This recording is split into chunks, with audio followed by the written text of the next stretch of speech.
एक और स्ट्रेटजी आपके लिए लेके उसके लिए सबसे पहले हम इंडिकेटर सेक्शन में जाएंगे और यहाँ पर हम लिखेंगे, आप इसको थोड़ा सा ध्यान से देखिएगा, 1 मिनट इजी, EASY, इसको आप ध्यान लिखिएगा, 1 मिनट इजी स्कैल्पिंग। अगर आप बहुत सारे लोग कई बार इसको क्या गलती करते हैं, सिर्फ 1 मिनट लिखते हैं। अब 1 मिनट आप जैसे लिखते तो आपके सामने ये एक इंडिकेटर आता है, 1 मिनट स्कैल्पिंग इंडिकेटर। तो आपको लगता है इसमें तो लॉक लगा हुआ है, तो ये जो वीडियो बना है ये बिल्कुल फेक वीडियो नहीं। आपको क्या लिखना है, 1 मिनट, यहाँ पे फिर इजी लिखना है। इजी के लिए EAS लिख देंगे तो हो जाएगा। आप जैसे लिखते हैं तो आपके सामने ये वाला एक इंडिकेटर आता है, 1 minute easy scalping, used by almost 4.9 thousand people. ठीक है, इसको हम अपने चार्ट पे लगा लेते हैं। ये बुल ट्रेडिंग के द्वारा बनाया गया है। अब इसमें थोड़ा सा पहले काट छाट करते, फिर हम इसके आगे की बात करेंगे।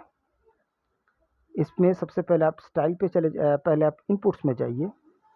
इनपुट में जाने के बाद इसमें आपको अलग अलग टाइम फ्रेम, सब कुछ यहाँ पे आपको अलग अलग चीज़ दिखेगा। और एक काम आपको करना है, यहाँ पे जो ATR stop loss, short stop loss, ATR long stop loss, इन दोनों को हम अनचेक कर देंगे। ठीक है, इसको आप जैसे अनचेक करते तो आपके लिए बहुत बहुत बड़ा एक तौर तरीका अब सामने आने लगता है। वो क्या है, मैं एक एक करके आपको समझाता हूँ।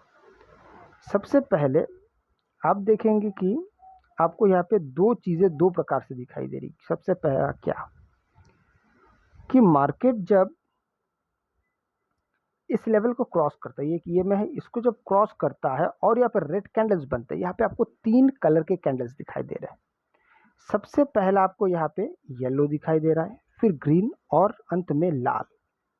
ये कलर्स है, ये आपके ओरिजिनल कैंडल्स की कोई यहाँ पे बातें नहीं हो रही है। ये ग्रीन भी हो सकते हैं और रेड भी हो सकते हैं। अब क्या कौन सा, एक बार उसको समझ लीजिए। जो येलो कलर आपको दिख रहा है वो ज़्यादातर मार्केट में आपको साइडवेज कैंडल्स के रूप में दर्शाता है। ग्रीन कैंडल्स का मतलब आप जानते हैं कि ऊपर जाने वाले, रेड कैंडल्स का मतलब मार्केट जब नीचे आने वाला है। अब बात आती है कि हम कब और किस कैंडल पे जाके काम करें, तब जाके आपको चीज़ें थोड़ा सा ज़्यादा बेहतर तरीके से समझ में आए। इसके लिए आपको बहुत बहुत सिंपल तरीका, सबसे पहला कि जब मार्केट ग्रीन से पहले हम रेड की बात कर लेते, फिर मैं ग्रीन पे आता हूँ। आप समझ पा रहे हैं कि यहाँ पे रेड कैंडल्स है तो मार्केट यहाँ से नीचे जाने लगेगा? नहीं, हम ऐसे बिल्कुल भी इस स्ट्रेटजी पे काम नहीं करेंगे। तो हम क्या करेंगे, हम यहाँ पे काम करेंगे जब मार्केट ये ग्रीन से रेड हो गया, इसका मतलब अब ट्रेंड बदल रहा है। और इसके बदलने के बाद जब मार्केट आपको प्राइस एक्शन दे दे, तो ये बदलने के बाद प्राइस एक्शन कहाँ बना, एक और ये दूसरा, ये रेड कैंडल बना, उसके नीचे और एक रेड कैंडल बना, मतलब इसके नीचे जब बना तो ये कंफर्म हो गया यहाँ पे प्राइस एक्शन बन गया। तो आपका जो एंट्री है वो आप ध्यान से देखेंगे तो इसी कैंडल पे आपका एंट्री हो जाता है। और स्टॉप लॉस का बिल्कुल इसी के ऊपर, मतलब इसके ऊपर अगर मार्केट थोड़ा सा भी चला जाता है या फिर 2 कैंडल ऊपर की तरफ निकल जाता है तो फिर आप वहाँ से एग्जिट हो जाएंगे। अब देखिए इसका क्या फ़ायदा है। अब मान लीजिए आपने यहाँ पे एंट्री की है, अब यहाँ से कहाँ तक मार्केट नीचे गया तो उसका आपको अंत ढूंढ ढूंढ के आप परेशान हो जाएंगे। लेकिन आप यहाँ पे परेशानी का सामना कैसे करते हैं मैं आपको वो बता देता हूँ। देखिए, यहाँ से लेके मार्केट यहाँ तक एक बहुत बड़े ट्रेंड तक मार्केट ने आपका साथ दिया। ज़्यादातर लोग ऐसे ट्रेंड को, इतने बड़े बड़े ट्रेंड्स को पकड़ नहीं पाते हैं, तो फिर वो क्या करते हैं मैं आपको वो भी बता देता हूँ।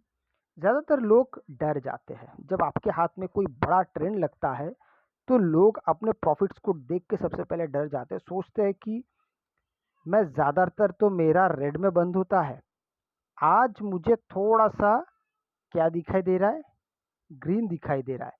ऐसे वक्त पे मुझे क्या करना चाहिए, थोड़ा बहुत मार्केट से लेके मुझे तुरंत बाहर निकल जाना चाहिए। ऐसी सोच अधिकतर लोगों की होती है और वो लोग क्या करते हैं कि एकदम तुरंत, मान लीजिए यहाँ पे एंट्री की, यहाँ तक मार्केट पहुंचा, आप यहाँ से एग्जिट हो गए। ये ज़्यादातर लोगों का डर की वजह से होता है। सही तरीका क्या है, सही तरीका है कि मार्केट आपको एक बार आपका अगर टारगेट पूरा कर दे या फिर स्टॉप लॉस, बीच में कुछ नहीं, आप पहले से तय कर लीजिए कि आपका टारगेट क्या हो सकता है, क्या होना चाहिए। इस बारे में आप बिल्कुल ध्यान रखिए। दूसरा एक मैं और बात आपको मैं प्राइस एक्शन के बारे में बता दूं, आप जहां से भी काम कर रहे हैं वहां से आपके जो कैंडल्स है, जिस कैंडल से आप काम कर रहे हो वो कैंडल और जो भी आपका ईएमए है वो अपने आप से बहुत दूर नहीं होना चाहिए। Point number 1।